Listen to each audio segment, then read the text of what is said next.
The Dream Messenger.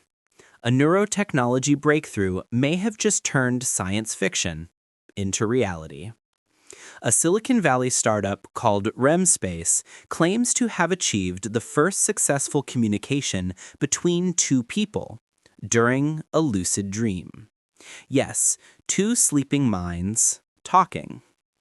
Using EEG monitors, eye tracking sensors, and a custom-coded dream language named Remio, researchers reportedly transmitted a single word from one dreamer to another, while both remained asleep and lucid.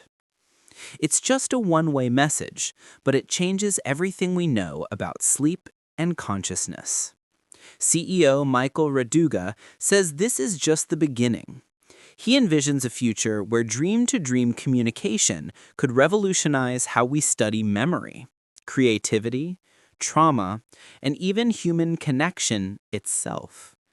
But before we get lost in excitement, let's step back and ask a timeless question. What are dreams really? Science says dreams are just the brain firing random signals, a remix of memories, emotions, and imagination. But anyone who's ever woken from a vivid dream, heart racing, eyes wet, knows dreams aren't meaningless static. They're experiences, psychological realities, as real as waking life. And that leads to a paradox. While our body sleeps, our mind travels. Where does it go? Who guides it? And could it, as REMspace suggests, meet another mind along the way? During sleep, the body rests, the muscles relax, and breathing slows.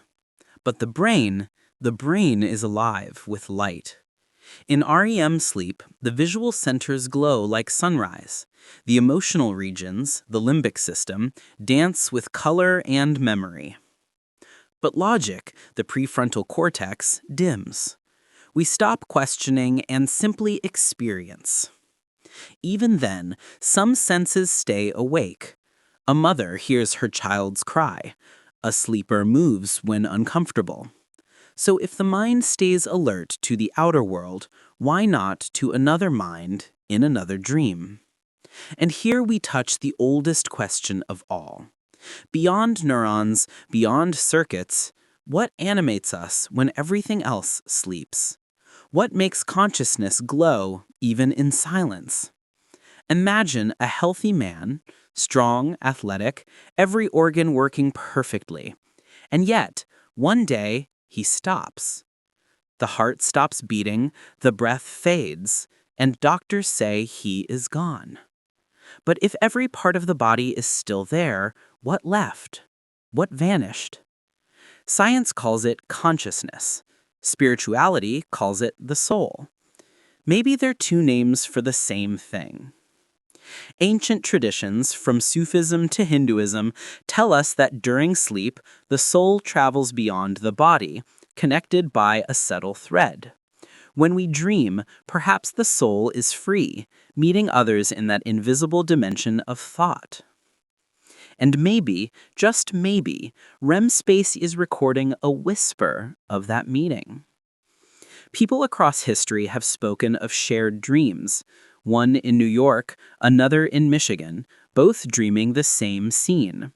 They awake and describe it identically. Coincidence or connection? REMspace calls it neurotechnology, a mix of electrodes, algorithms, and brainwave signals.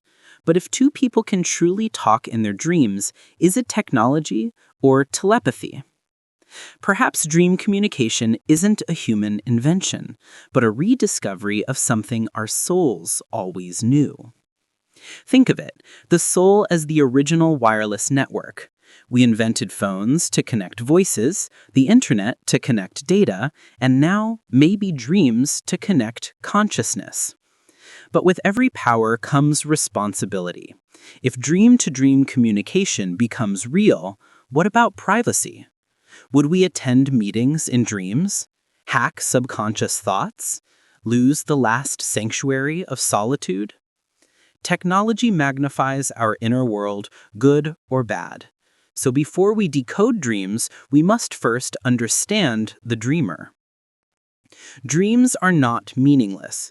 They're the brain's laboratory where memories are repaired, creativity is born, and trauma heals. Artists, scientists, and thinkers, from Paul McCartney to Niels Bohr, found inspiration in dreams. Maybe dream communication isn't the end of sleep, but the beginning of a new form of creativity. Death, sleep, and dreams, three mysteries bound by silence. And in each, consciousness drifts away and returns. Perhaps in dreams, the soul rehearses its freedom, and someday when it departs forever, it simply continues that journey. I call this idea the dream field theory, the belief that during sleep, consciousness enters a shared field, a collective ocean of mind. Most of us float unaware, but lucid dreamers, they swim. If REMspace has found a way to sink these swimmers, then perhaps they've glimpsed the future of the human mind. To some, this sounds mystical, to others pseudoscientific. But the truth lies in between. Science without wonder becomes dry. Spirituality without curiosity becomes blind. Together, they create understanding. When we sleep, we surrender. When we dream, we travel. And when we die, maybe we awaken. Perhaps dream communication is not about connecting two minds, but remembering that we were never truly separate. Maybe the soul has always known how to whisper across the night. Technology is just learning to listen.